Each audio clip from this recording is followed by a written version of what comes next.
جو سوال کیا گیا ہے اس کا جواب بالکل آسان ہے۔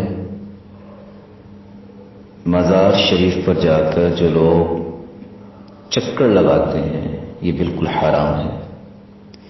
اسی طریقے سے مزار شریف پہ سجدہ بھی نہیں کر سکتے آپ۔ اس کے علاوہ دھاگا باندھنا یا وہ تالا باندھ دینا اس کا کوئی کنسپٹ نہیں ہے اسلام میں۔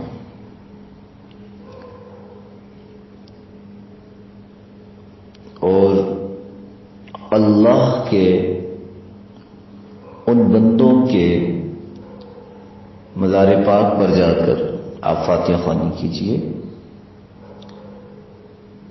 جو ذکر و اذکار ہیں وہ کیجئے،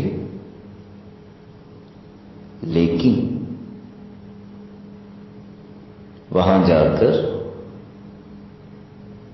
شرک اور بدعت سے گریز کیجیے۔ اہل سنت والجماعت کا اس سے کوئی تعلق یا کوئی واسطہ نہیں ہے۔ یہ جو آپ لوگ کہتے ہیں نا کہ کسی عورت پہ حاضری ہوتی ہے، اس پہ سواری آ جاتی ہے، کبھی فلاں بزرگ کی تو کبھی فلاں بزرگ کی، تو یاد رکھیے ایسا بالکل بھی نہیں ہے۔ یہ سب جھوٹ ہے، جھوٹ ہے، جھوٹ ہے۔ ایسا کبھی بھی نہیں ہوتا۔ کسی بھی عورت پر یا کسی مرد پر کوئی سواری نہیں آتی ہے۔ یہ سب ڈھونگ ہے، عوام الناس کو متوجہ کرنے کے لیے اور ان کو دونوں ہاتھوں سے لوٹنے کے لیے یہ ڈھونگ رچایا جاتا ہے۔ جی ہمارے اندر حضور غوث اعظم رضی اللہ تعالی عنہ کی حاضری ہو گئی ہے، ہمارے اندر حضرت سلطان باہو آ گئے ہیں رحمت اللہ تعالی علیہ، ہمارے اندر داتا گن بخش علی حجویری آ گئے ہیں، سخی شہباز قلندر آ گئے ہیں، شاہ عبد اللطیف بھٹائی آ گئے ہیں۔ یہ جو شخص کہتا ہے وہ جھوٹا ہے، کذاب ہے۔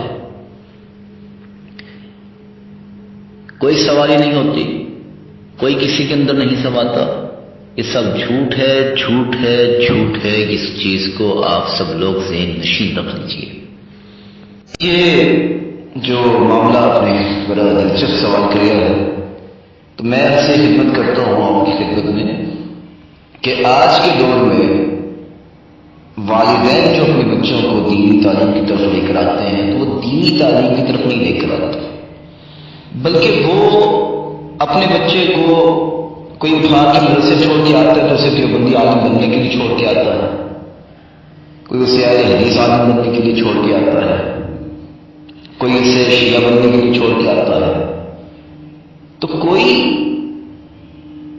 نہ جانے کہاں کہاں چھوڑ کے آتے ہیں۔ بھائی آپ اپنا احتساب کریں، اپنا محاسبہ کریں کہ ہم اپنے بچوں کو اسلام سیکھنے کے لیے نہیں چھوڑنے جا رہے، ہم اپنے بچوں کو دیوبندی شیعہ اہل حدیث بننے کے لیے چھوڑنے جا رہے ہیں۔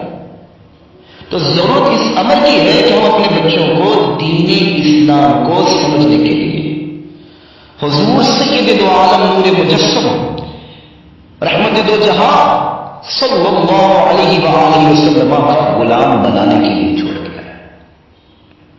ہم ان لوگوں کا انتخاب کریں جو ہمارے بچوں کو، آپ کے بچوں کو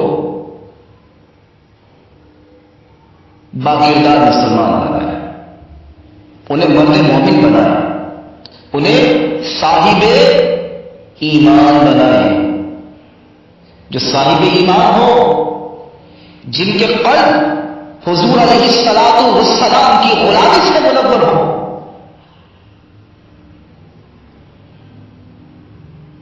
ان بچوں میں انتہا پسندی نہ ہو، شر انگیزی نہ ہو، وہ محبت والے ہوں، وہ سچے اور پکے مسلمان۔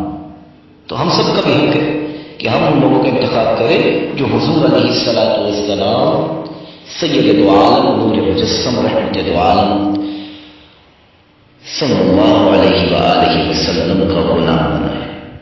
بس جن والدین نے اپنے بچوں کو حضور علیہ السلام کا غلام بنا دیا، یاد رہے کہ وہ دنیا میں بھی کامیاب ہیں، وہ آخرت میں بھی کامیاب ہیں۔